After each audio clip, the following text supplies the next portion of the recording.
What's up, guys? Welcome back to Mikey Yourself. And this week I get to do the video that I kind of like to do, and that is a video of the mistakes that I make along the way so that you as a viewer can learn from them and not repeat the same mistakes that I do. So what am I talking about? I'm talking about the new bars I just put on my bike. I made a mistake. So it's not the quality of the bar, it's not the product itself, it was the process. And I made a mistake that you should avoid doing.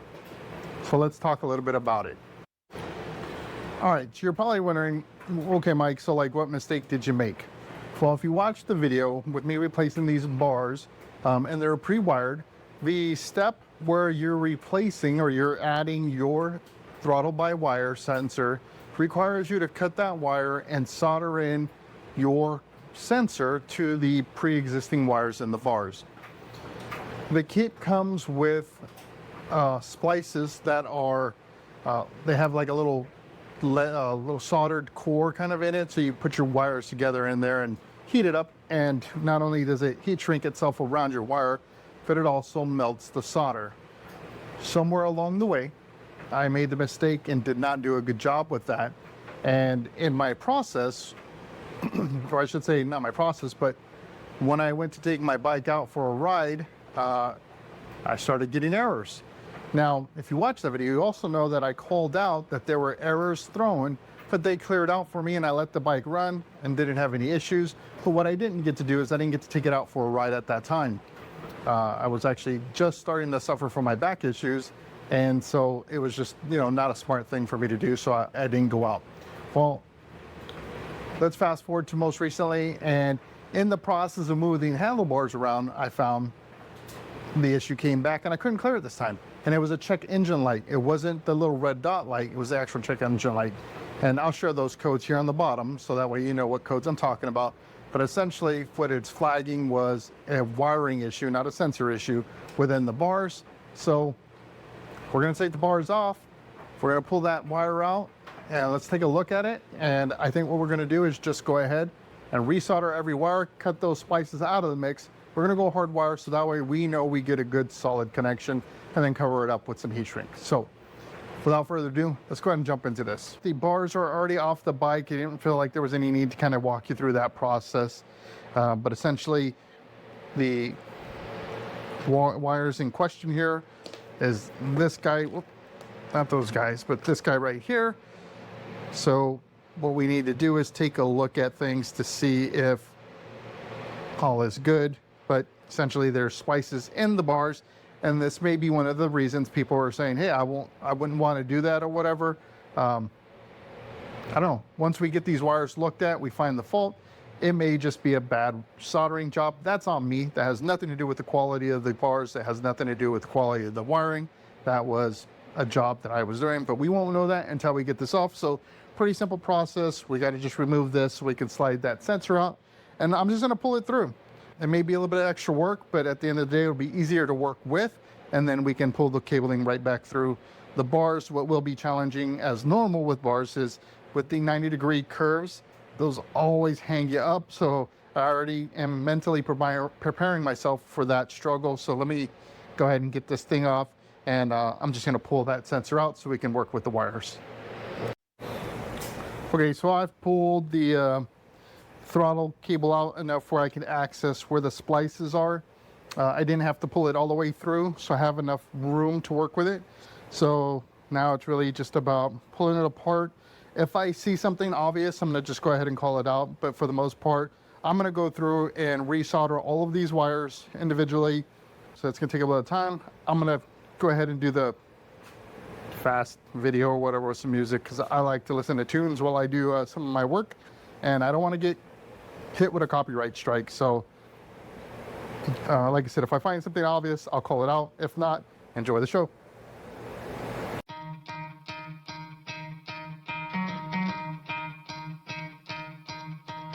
You could try to play, but you're never gonna beat me. Look the other way, what I'm doing ain't easy.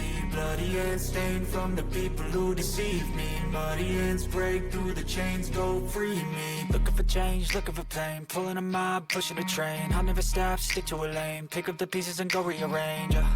I'll be the best above all the rest, put me to the test and expect nothing less. You check as I'm chess, what's happening next? Yeah. He got the venom, a tangible weapon, no coming in second. This life is a lesson. He got a new engine from pain, it's a blessing. New focus, no guessing, just bold and obsession. All in his possession, you got their attention. I leave an impression and take a redemption. Just kill no discretion. Your mind is a weapon. 11-11, it's time for progression. Oh! You could try to play, but you're never gonna beat me. Look the other way, what I'm doing ain't easy. Bloody hands stained from the people who deceive me. Muddy hands break through the chains, go free me. People like sheep, move feet, hurt it easy. You don't wanna be fast asleep when they see me. Better stand tall, ready for a fight, believe me. When they try the chains, you can say no, free me. So he's been looking for somebody who could save him, instead of searching inside for what they gave him. A strong will, strong mind causes mayhem. We could change the world.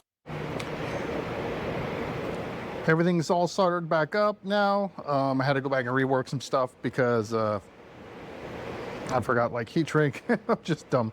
Anyhow, it's all squared away. I'm gonna go ahead and pull this thing through again and put it back together. We'll get it on the bike and we'll take a look to see if we still get the error code. So really specifically, like, I just want to point out that when I did look up the codes, because of the combination that they're in, it was strongly suggested by the internet, and that's gonna, I love me some AI, so which scours and all through people's posts and everything, and what they're saying is it's less likely to be a faulty hand unit and more likely to be wiring. So I'm hoping that's true, because like I said, this is like a $150 mistake if I got it wrong.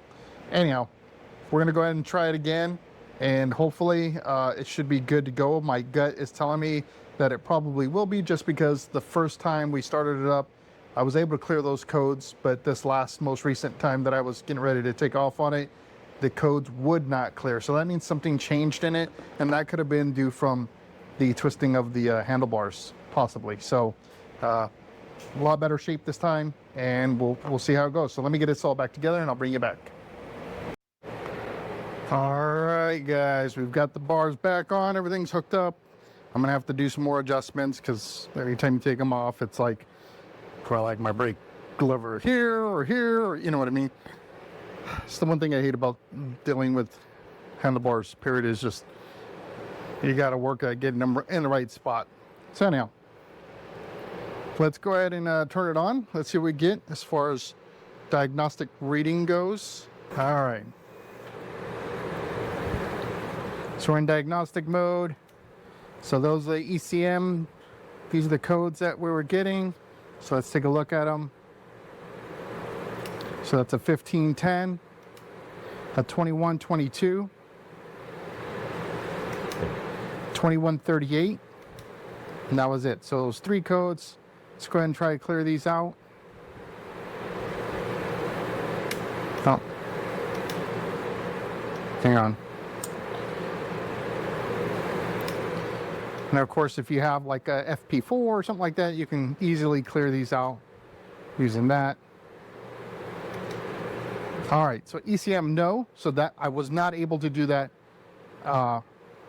when I was getting the code. So that's a big step in the right direction. So BCM, probably because of disconnecting plugs. Yeah, that's normal.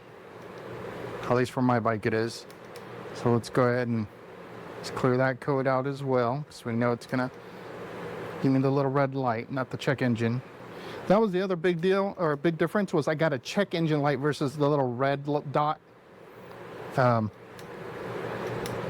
right, so no, all good. Let's go ahead and crank her up.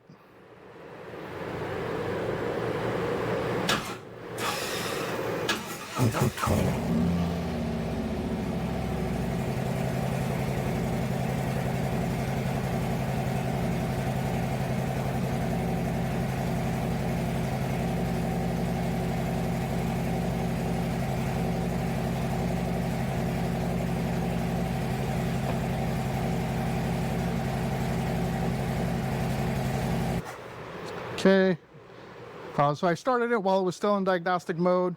Ideally, you want to get out of that. But so I want to go ahead and do that. I'm going to turn it back on again. And this time we're going to let it run for a little bit more, for sure. So we want to make sure we get the, if there's going to be code problems.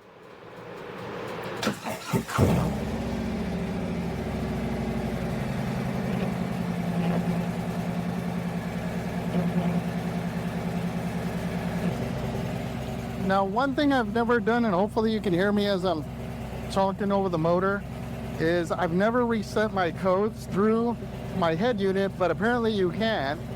So if I had codes, so you could go here and you could see, I guess, current,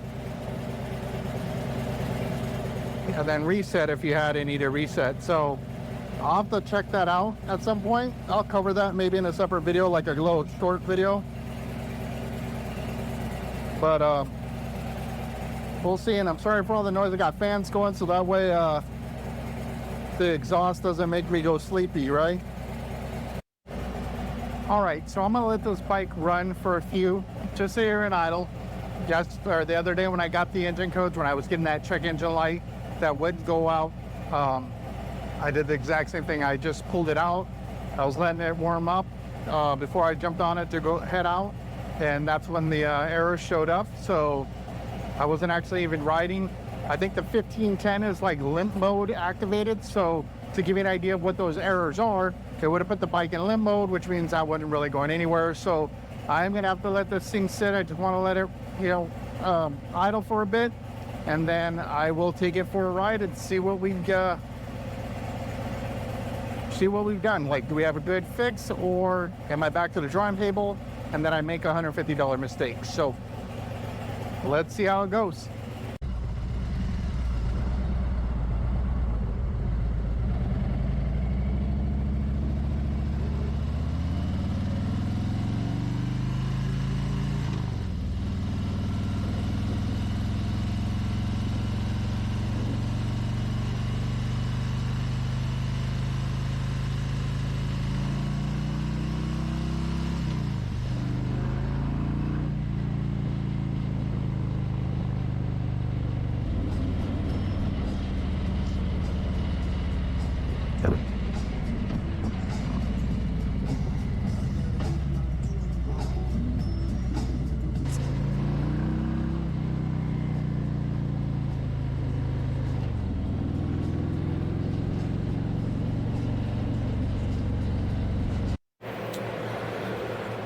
There you go, guys. We're back in the garage, and I just made a mistake.